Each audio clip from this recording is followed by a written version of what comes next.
Bismillahirrahmanirrahim.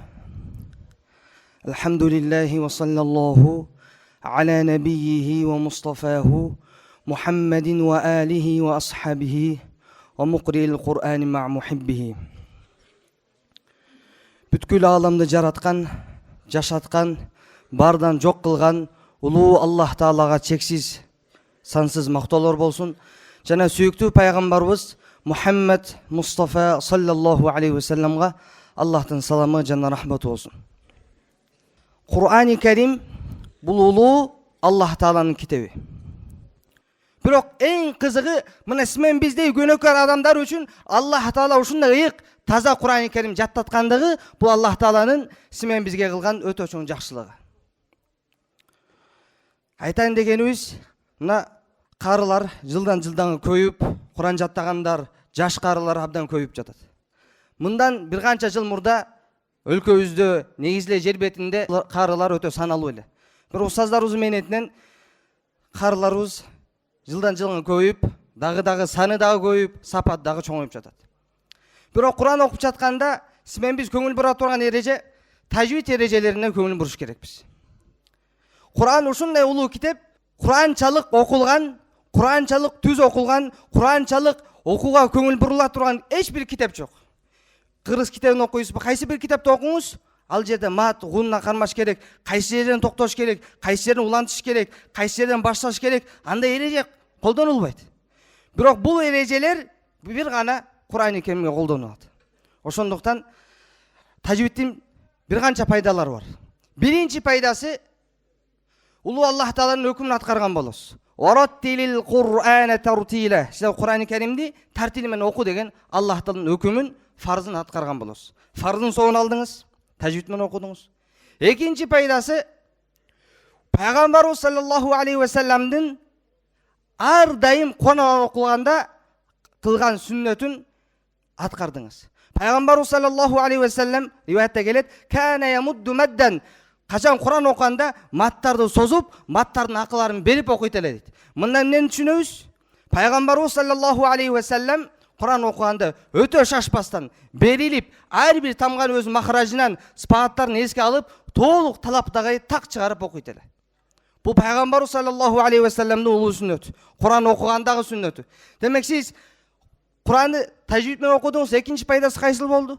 Пайгамбарыбыз саллаллаху алейхи ва салламдын улуу сүннөтүн тирилттиңиз. Үчүнчү пайдасы, тилиңиз келбей жатат. Тамгалар чыкпай жатат. Бирок дагы эле аракет кыла бердиңиз. Бул адам үчүн Аллах Таала эки сооп жазып койгон.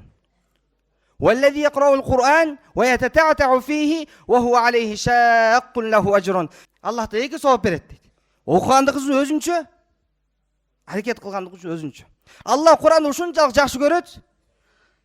Качан бир адам бир жаңы бала налисте ата деп айткысы келип жатат, бирок ата деп айта албай жатат. Атанын ордуна башка эле сөз айтса, атасы ушунчалык жагат экен, мен балам ата деп айткысы келип атат депчи. Ошол туура эмес айтып атса дагы, окшобой атса дагы, бирок айткандыгын жакшы көрөт экен. Эмне үчүн? Аракет кылып жатат деп. Дал ошондой качан адам бир тамгасы чыкпаса, тажвид эрежесине бир кыйналып жаткан болсо, бирок үмүтүн үзбөстөн кайра туура окуганга аракет кылса, Аллах Таала жагат. А эгер тажвид менен окусаң, шашпастан, ар бир тамга эрежелерин сактап, көңүл буруп окусаң, анын даражасы эмне болот? Төртүнчү пайдасы, ал адамдын даражасы периштелер менен бирге болот дейт. Ал-махиру бил Кур'ан ма'a сафаратил кирамил барара. Кур'ан-ы Керимдин чеберинин ичинде шашпай окуган, такалбай окуган, тажвид менен окуган адамды чебер дейт. Мына ошол адам даражасы Кур'ан-ы Керимди көчүрүүчү периштелер менен бирге болот дейт. 4 пайда болду. 5-чи пайдасы, сиз зерикпестен, шашпастан Кур'ан-ы Керим ар бир эрежесин сактап окуп жаткан болсоңуз, анда сизге сүйүнчү, сиз Кур'анды сүйөт экенсиз, Кур'ан сизди сүйөт экен. Эмнеге? Сиз Кур'анды сүйгөн адам гана шашпастан, зерикпестен тажвид менен окуйт да. Ошондуктан тажвид менен окуу бул Кур'анды жана Кур'ан аны сүйгөн белгиси. 5 пайда болду. 6-чы пайдасы, тажвидсиз Кур'ан окуган адам менен тажвид менен Кур'ан окуган адам даражасы бийигирээк, соо көбүрөөк берилет. Абдулла бин Мас'уд радыйаллаху анху айткан, мага Бакара жана Али Имран сүрөлөрүн тажвид окуганга караганда Ида зулзилат мен Ал-Қория сүресін тәжвид менен оқыған жақсырақ деген. Бақара мен Али Имран сүресін экөө биригип канча пара болот? 4 парага жакын болот. 80-75 бет. Ушунча 75 бетти тез окуп, ошого караганда эки сүрө, 7 катардан турган эки сүрөнү тәжвид менен окуган жакшыраак дейт. Ким айтып жатат? Абдулла бин Мас'уд радыйаллаху анху. Жана ошондой эле Кур'ан-ы Карим окусаңыз, ар бир тамгасына 10 сооп берилет. Бул качан дааратсыз жана тәжвидсиз окусаңыз. Тәжвид менен окусаңыз, соо дагы көбөйөт. Бир риваятта Имам Газали рахматуллахи алейхин айтуусуна караганда 25 сооп берилет, эгер тәжвид менен, даарат менен окусаңыз. Анан кээ айтат, неге шашпай тәжвид менен окуй атасыз десе, мен тезирээк окуп, көбүрөөк окугум келип атат, көбүрөөк сооп алгым келип атат дейт, убакыттар дейт да. Мунун мисалы мындай да, сиз тәжвидсиз 30 парар окудуңуз, же болбосо мындай дейли, 5 бет окудуңуз, тәжвидсиз окудуңуз. Бирок тәжвид менен бир эле бет окудуңуз. О таразада 5 болушу мүмкүн, бирок ал 5 кичике таш. Бир тараза койсоңуз, анан бир таразага чоң таш койсоңуз, кимиси басат? Чоң таш басат да. Бул бирөөлө го. 5 оны кантип басып кетти? Мунун салмагы оор. Ошого 5 пара же 5 бетти же 30 параны тез окуңуз. Бир күнү 10 жолу окуңуз. Бирок Кур'ан-ы Каримдин бир бетин же бир сүрөсүн тәжвид менен окусаңыз, кыяматта ошол тәжвид менен окуган бетиңиздин, окуган Кур'андын даражасы дагы, салмагы дагы, соогу дагы көбүрөөк болот да. Ошондуктан жана бул бир пайда болду. Да акыркы бир пайдалардын бириси, көпчүлүгүбүз мына ушул жерлерде таппай калгандыгын же болбосо суроо бергенде жооп бериши кыйналгандыгын бирден бир себеби окуп жатканда тәжвид менен окуган эмес. Өзү такрор кылып жатканда, жаңы сабак жаттап жатканда, тапшырып жатканда шашпай тәжвид менен окугандыктан элдин астынан чыкканда же эми шашпай окуйм дегенде бир эки аят окугандан кийин такалып кыйналып калат. Ошого биз ар дайым орточо же тәжвид менен окусак, Аллах Таала мен биздин ошол Кур'ан-ы Карим махаббатын жүрөгүбүзгө салат. Жана дагы ошол Кур'ан-ы Каримди бышык окуган Аллах Таала мүмкүнчүлүк берет да. Ошондуктан жана айтып өткөндөй, тәжвид менен ким гана окуйт? Кайсы адам Куранды сүйсө, Куран аны сүйсө, мына ошол адамдар гана Кур'ан-ы Каримди тәжвид менен окуйт. Эгерде тәжвидсиз окусак эмне болот? Эмне зыян болот?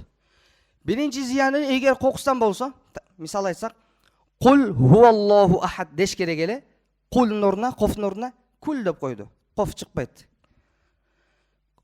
Кул айт деген майны болсо, кул тамак же, аштан алыңыз деген майны болуп калат да. Майниси өзгөрүп кетти. Кокусан болсо туралаш керек. Бир адам кош көңүлдүктөн устаз айтса дагы туралабаса, анда ал адамдыкы чоң күнөө болот. Куран өзгөрткөн менен барабар болот да. Же болбосо ылдый коюн сүрөнүн да бир мисал берсек, one har ха менен айтыш керек эле, one har деп койду. Жумшак ха менен. One har курбанчылык кыл, one har эшикке арык каз деген майны да. Майниси абдан өзгөрүп кетти. Майниси өзгөрдү. Ушул ката менен намаз окусаңыз, намазыңыз толукташ керек, кайра башына окуш керек. Эгер атайын ушул ишеним менен окусаңыз, анда иманды жаңылаш керек болуп калат да. Ошондуктан иншалла Кур'ан-ы Карим бул ушундай улуу китеп. Эгерде таразанын бир табагына дүйнө жүзүндөгү бардык китепти койсоңуз, ал диний дүйнөлүк болсун, айырмасы жок. Миллион дейсизби, миллиард дейсизби, триллион дейсизби, канчасы болсун. Бирок таразанын экинчи табагына Курандын өзүн эмес, бир сүрөсүндөгү бир аятын эмес, бир алиф лам мим деген аят, ушул сөздү коюп койсоңуз, ана бул сөз таразанын экинчи табагына турган миллиардтан китепти басып кетет. Эмне үчүн? Себеби бул миллиондогу, миллиардтагы, триллиондогу китептер улуу Аллах Таала жараткан алсыз макулуктардын сөзү. Алиф лам мим же бисмиллахир рахманир рахим деген сөз, бул аяттар улуу Аллах Тааланын сөзү, ал барып басып кетет да. Ошого кайсыл гана китепти карабаңыз, башында же аягында, урматтуу окурмандар, Аллахтын калеминен башка бардык калемдер ката, кемчиликтүү, кандайдыр бир толуктоолор, сунуштар болсо, ушул телефон номерлери байланышыңыздар деп китептин аягында, көбүнчө аягында же баштарында жазып коет. Неге? Ар бир адам кемчиликтүү. Эгер бир китепти 70 жолу улам сайын туралап жазса, ал китептен сөзсүз ката чыгат. Эмне үчүн десе, Аллах Таала өзүнүн Кур'ан Карим китебинен башка бардык китепте ката экенин билиш үчүн ал китептен кайсы бир жерден, же тамгасынанбы, же сүйлөмүнөнбү, же сөз түзүлүшүнөн кайсы бир жагынан сөз ката чыгат дейт. Неге? Ал Аллахтын сөзү эмес, ал Аллах жараткан алыс махлуктардын сөзү. Ошондуктан Куран окуп жатканда, Куран жаттап жатканда, такырлап жатканда жашообузда эң негизги жана акыркы чоң бир эреже Курандын сүйүүсүн жүрөгүбүзгө алып келели. Сиз жаттап жаткан Куран дүйнөдө кайсы китап бар, аны миллиарддаган адамдар окуган. Бир да китап жок. Жалгыз Куран-ы Керим бар. Аны миллиарддаган адамдар окуйт. Миллиарддаган адамдар мусулман бар. Кайсы китап бар, миллион адамдар жаттаган. Бир гана Куран-ы Керим. Башка эч бир китап жок. Миллиондагы, миңде адам жаттаган китап табылбайт дүйнөдө. Ошол биз кармап жаткан, биз жаттап жаткан китап миллион адамдар жаттаган, эч бир теңдеши жок. Валам якуллаху куфуан ахад. Аллахта эч бир теңдеши жок дейт. Дал ошондой Аллахтын китебинин Куран-ы Керимге дагы дүйнөдө эч бир нерсе, эч бир китап тең келе албайт да. Дүйнөдө кайсы китап бар, ал 3 жаш баладан баштап 100 жашка чейинки аксакалдар жаттаган. Эң жашкары аламда 3 жашар болгон.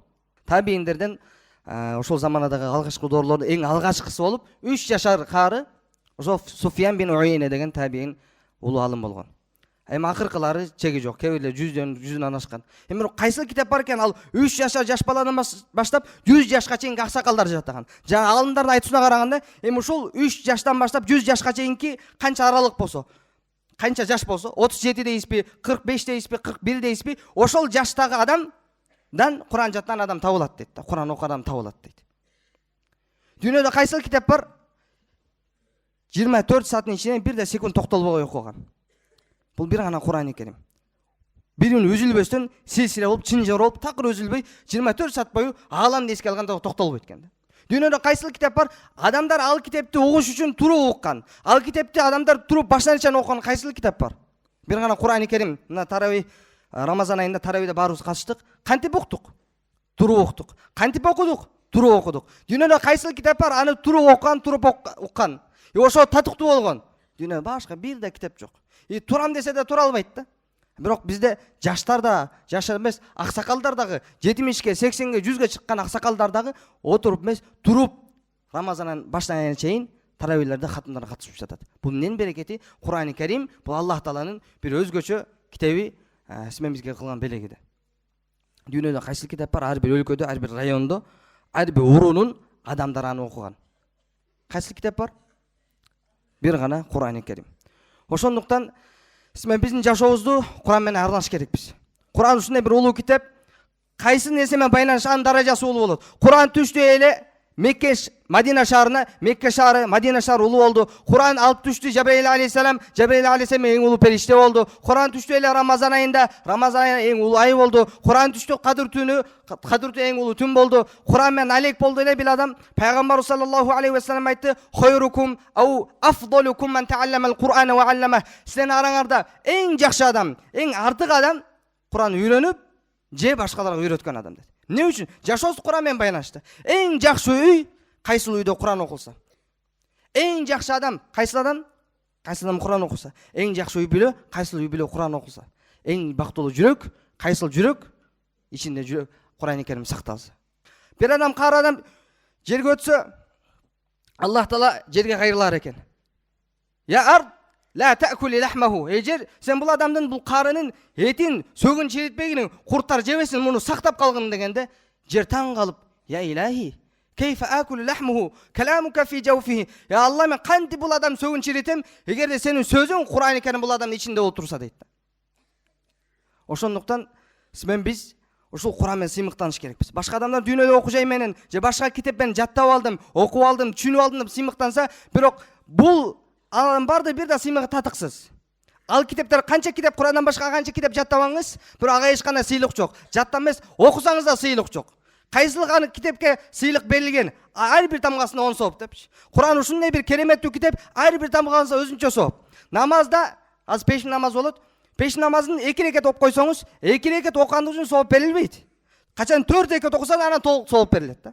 А бирок Куранды бисмилладан баштадыңыз, бисмилла десеңиз, бирөө чыкырып кетти. Ар-Рахманир Рахим калып кетти. Эми анын толук аят окусаңыз сооп берилет деген эреже жок. Канча тамга окусаңыз Куран-ы Керимден, Фатиха эми баштадыңыз, Алхамду дегенде эле бирөө чыкырып кетти. Демек 4 тамгага сооп алып кете бересиз, калгандан кийин улантып кете бересиз. Бирок намаз, орозо түшкө чейин туттуңуз. эми түшкө чейин tuttu, эми аракет кылды бир аз. Эми түшкө чейинкисин берип коелу. Ушундай болобу, болбойбу? Андай болбойт. Намаз 4 рекет окуш керек элеңиз, 2 рекет окуп койдуңуз. Сооп берилеби? Берилбейт. Бирок Кур'ан Алла ушундай бир кереметтүү, жеңил бул үммөткө ибадат кылып берген. Ана ар бир тамгасы өзүнчө бир ибадат, ар бир аят өзүнчө бир ибадат, ар бир сүрөсү өзүнчө бир ибадат. Пайгамбар саллаллаху алейхи ва саллям айтат: "Мага үммөтүмдүн амалдары көрсөтүлдү, кайсы амалга канча сыйлык берилет. Ошол сыйлыктардын ичинен эң көп сыйлык Кур'ан Керимдин бир аятын же бир сүрөсүн жаттаган адам үчүн берилет экен" дейт да. Бирок экинчи дагы чагы бар. Ошол үммөтүмдүн күнөөлөрү көрсөтүлдү, жаман иштери көрсөтүлдү. Ошол күнөөлөрдүн ичинен эң чоң азап Кур'андын бир аятын же сүрөсүн жаттап туруп унуткан адам үчүн дейт да. Сен кайсыл нерсенин көбүрөөк сооп берилсе, даражасы чоң болсо, мына ошонун азабы дагы чоң болот да. Ошондуктан менен биз иншалла Кур'ан Керимди бир сыймык менен окуш керекпиз, үйрөнүш керекпиз. Өмүрүңүз 20 жыл, 30, 40, 50, 100 жыл өмүрүңүз кетсин. Бирок ошонун бардыгы бир сүрө үчүн же бир аят үчүн кетсе дагы бул эч качан текке кетпейт. Аллах таала бардыгыбызга иншалла Кур'ан Керимди жаттап, амал кылып, жеткирип жана кыямат күнү ата энелерибизге таажы кийгенге мүмкүнчүлүк берсин иншалла.